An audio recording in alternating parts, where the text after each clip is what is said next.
Hello, my name is Devin with HDpiano.com, and this is an easy way to play Can't Take My Eyes Off of You. Here we go. 3, 4.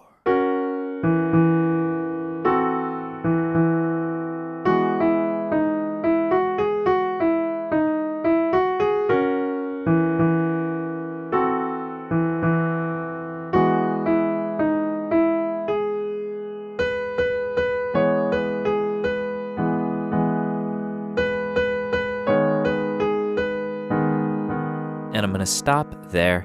We're going to be focusing on the intro and the outro in this first lesson, but we'll be learning this verse with the melody all the way through the pre-chorus, chorus, and even the key change over at HDpiano.com. So hope you can join me there after this. Now, you might notice that this is a very beginner-friendly arrangement. So if you're looking to level up, if you want something a little more difficult, we do have some other arrangements available, but this one is very beginner-friendly. So we're in the key of E major, and I just want to show you what that key looks like for your left hand, because in the intro and the outro, our left hand isn't going to move one bit. We've got E, G sharp, and B. This is middle C here, so we're just below middle C. And this is an E major chord. All right, when you play this chord, it's like, oh yeah, that's the key of this song. It just sounds comfortable. It sounds like home base, right? So we're going to just play the pinky for the first two measures, and then we're going to play the full chord in the second half. In the second two measures. Okay? And now let's look at what the right hand's doing. And I want to talk about why I love this intro so much. Because it doesn't just start on E major, right? A lot of songs just start on the key, right? E major, oh great, let's start with an E major chord. But no, this song starts with this very sparkly, very jazzy chord. This is F sharp major over E, meaning we have the notes in the right hand from an F sharp chord, but we play an E in the left hand. All right, so it creates this very kind of dissonant but lovely sound. And that's C sharp, F sharp, and A sharp in the right hand. And then we take the outer two notes, that F sharp, the F sharp stays. We take the C sharp and the A sharp, the outer two notes, and move them down to white notes, to C and A. We go from this really bright chord to this slightly darker chord. And this is called A minor 6. And we'll talk about that a little later, what that means. And then we swap places. Right hand takes over with the chord, or left hand rather. Right hand plays the melody.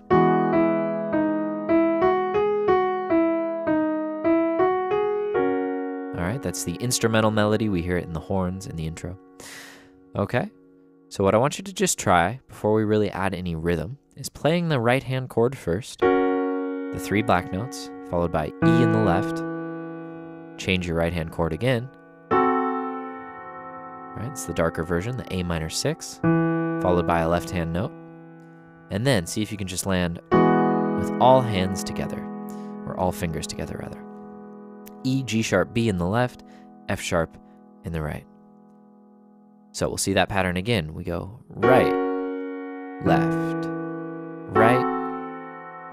and then together. Okay? We're going to add one more rhythmic element to the left here, and I'm going to count for this. So you're going to hear 1, 2, and 3, 4. 1, 2, and 3, 4. And then together. See if you can do that with me. So that's a little anticipation to beat 3.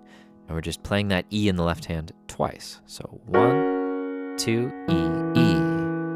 Change the chord, 2, E, E. And together. Okay. So if you can hit this together, then all you got to do is focus on your right hand at this point, because the left hand is just chilling. We've got 4 notes, and these are F sharp in the middle finger, E in the thumb, D sharp in the pointer finger, and G sharp in the ring finger. That's a little counterintuitive, but it's just it'll make sense, and I think you'll build the kind of muscle memory soon enough. You know, you could lay out your fingers like this, and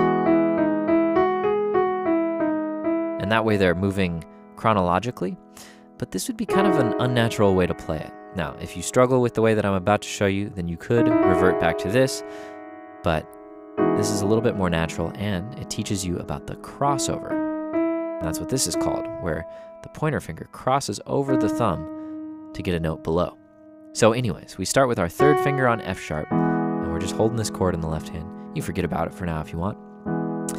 And we play F sharp, we go down to D sharp, and we come all the way back up to G sharp, and then we do it again.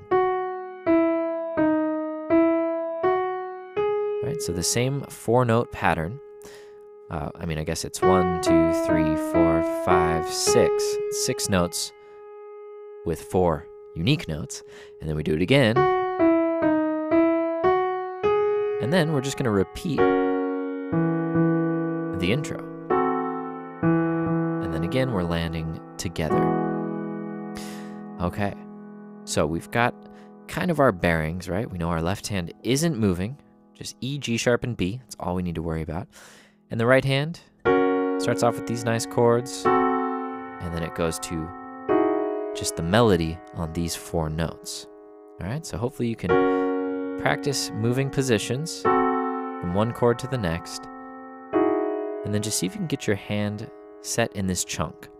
Because if you have your fingers at the ready,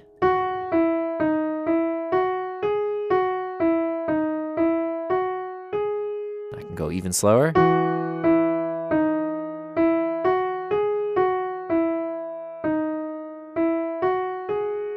Now you'll notice I played it with a little more rhythm that second time there. So I think it's time we talk about that rhythm, because it is a little tricky, a little syncopated.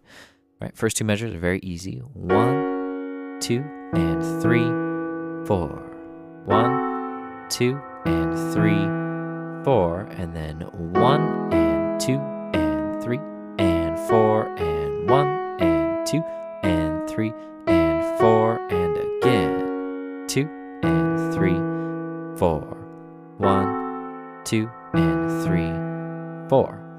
Okay, so that first time, we're playing 1, and 2, and 3, and all the way through, and again, and 2, and 3, and all the way through, back to the chord.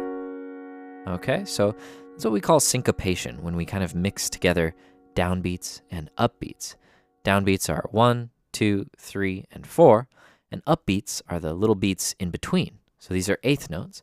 1, and 2, and 3, and 4, and 1, and 2, and 3, and 4, and look how nicely that leads us right back to this F sharp major chord.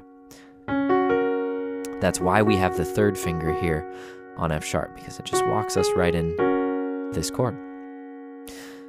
Okay, so see if you can do it with me. I'll do the first 4 measures nice and slow. 3, 4. 1, and 2, and 3. 1, and 2, and 3. And 1, and 2, and 3. 4. 1, and 2, and 3. And chord. Left, left. And chord. Left, left. Now, together. But we're going to keep it simple.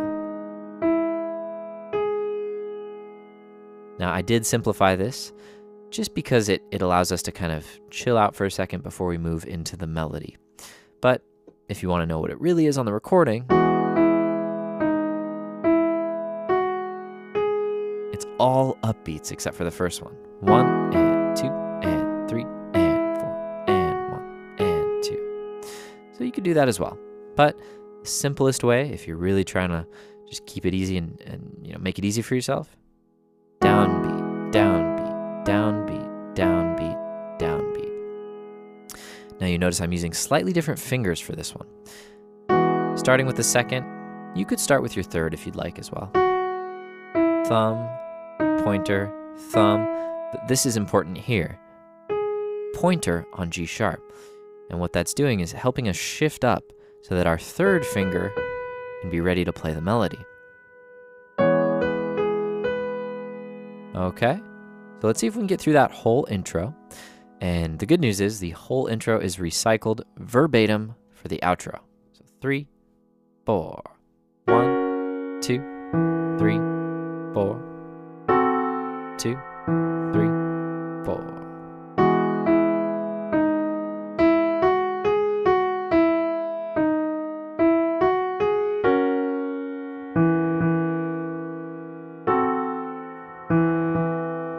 And downbeat. 3, 4, second finger, and you're just too good to be true. All right, so when we do it this slow, it starts to sound pretty lethargic, especially when you get to the melody. But I just want to show you a little bit of that melody and what you can expect in part 2. Well, look at that. The left hand starts in the same position. We haven't moved an inch, which is great. But the right hand is playing this rhythm called quarter note triplets. And so you'll notice the beat is 1, 2, 3, 4. In the span of 3 and 4, I played 3 notes in the right hand. So that's called quarter note triplets, and it's when you squeeze 3 notes into the space of 2 quarter notes, and they become quarter note triplets. And that's pretty much what drives this melody. You're just too good to be true. And 1, 2, triple it, triple it. I'm just looping that 2 measures. See if you can do it with me. C sharp, B, G sharp, B.